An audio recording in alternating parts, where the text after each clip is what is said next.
நமஸ்காரம். நாம என்ன செய்ய வேண்டும், என்ன முயற்சி என்பது ஏதோ ஒரு இடத்திலாவது அந்த பொறுப்பு நம் தலையில் வந்துதான் நிற்கும்.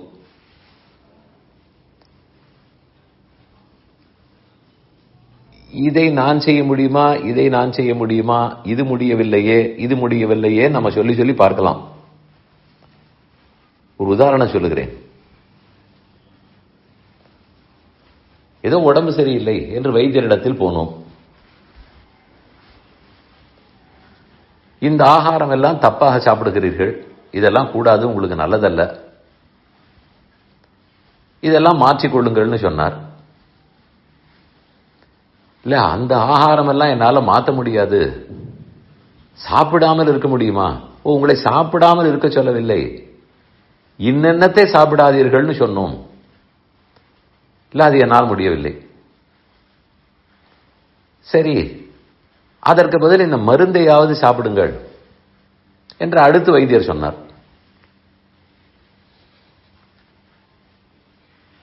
இல்லை, அந்த மருந்து சாப்பிடுவதற்கு எனக்கு மறந்து போகிறது, அதனால் அதை சாப்பிட முடியவில்லை. சரி, மறதி இல்லாமல் இருக்க வேண்டுமானால் இந்த நேரத்துக்கு மருந்து சாப்பிட வேண்டும் என்று அலாரம் வைத்துக் கொள்ளுங்கள், அது உங்களுக்கு சொல்லும். அல்லது ஆரோ ஒருத்தரை வைத்து உங்களுக்கு பிராம்ப்ட் பண்ண சொல்லுங்கள் என்று சொன்னார். எனக்கு அலாரம் வைக்கவே மனம் வரவில்லை, அதற்கு என்ன வைத்தியம் பார்க்கலாம், அதற்கு என்ன பண்ணலாம் இப்படின்னு திருப்பி வைத்தியரை கேட்டால், என்னால் என் உடம்பை குணப்படுத்த முடியவில்லை, நீங்கள் பண்ணி கொடுங்கள்னு போனது நியாயம். அதற்கு அவர் அடுத்தடுத்து குறைத்து குறைத்து என்ன வழியை சொன்னாலும் அது என்னால் முடியாது, அது என்னால் முடியாதுன்னால் இது அந்த நோயாளியுடைய எதிர்பார்ப்பு என்ன? கடைசி வரைக்கும் எதுவுமே தான் செய்யாமல் நோய் குணமாக வேண்டும் எதிர்பார்க்கிறாரா? அப்படி ஒண்ணு சாத்தியமா? சாத்தியமே இல்லை. என்னால் இது முடியாது அப்படின்னு பெரிய லெவல்ல ஒண்ணு சொன்னால், சரி பரவாயில்லை இதை பண்ணுங்கள்னு சொல்லுவார். முடியாது என்றால் இதை பண்ணுங்கள், முடியாது என்றால் இதையாவது பண்ணுங்கள் என்பார்.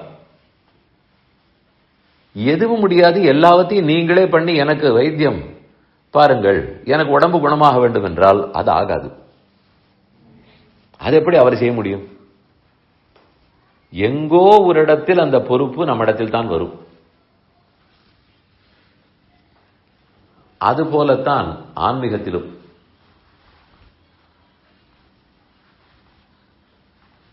எனக்கு பெருமானை அடைய வேணும்னு ஆசையாக இருக்கிறது, வழியே தெரியவில்லை, பக்தி வழின்னு சொன்னார். இல்ல, பக்தி பண்ண வேணும்னு ஆசை இருந்தால் என்னால் பண்ண முடியவில்லை, அது இல்லாவிட்டால் என்ன செய்ய?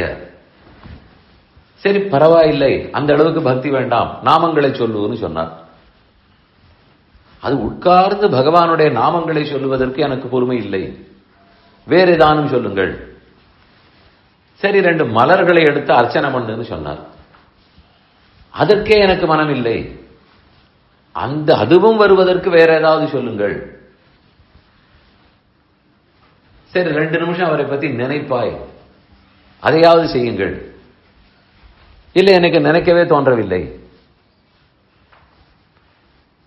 இப்படியே ஒவ்வொன்றாக அதுவும் என்னால் முடியாது, அதுவும் என்னால் முடியாது, கடைசியாக சரி எதுவுமே முடிய வேண்டாம், நம்மால் முடியவில்லையே என்று வருத்தமானம் படுங்கள்.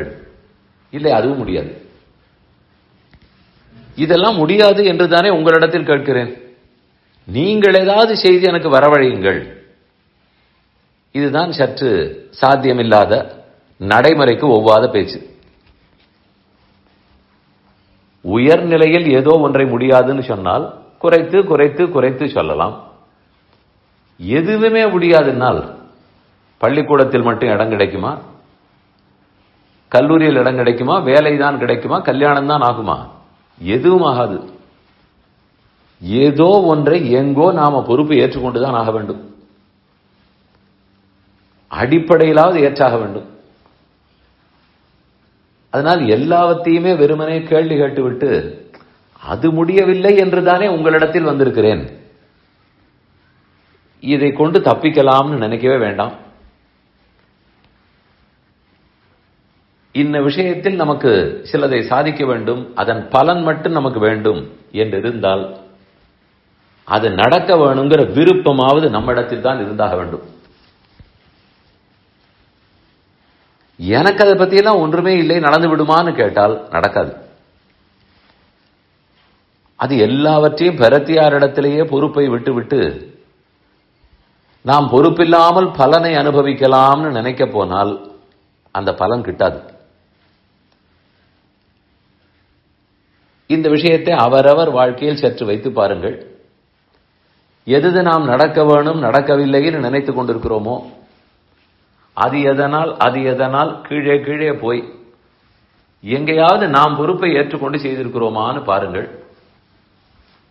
அப்படி ஏற்றுக்கொண்டிருந்தால் கண்டிப்பா எதிர்பார்க்கலாம், இன்று இல்லாவிட்டாலும் அந்த காரியம் நடக்கும்.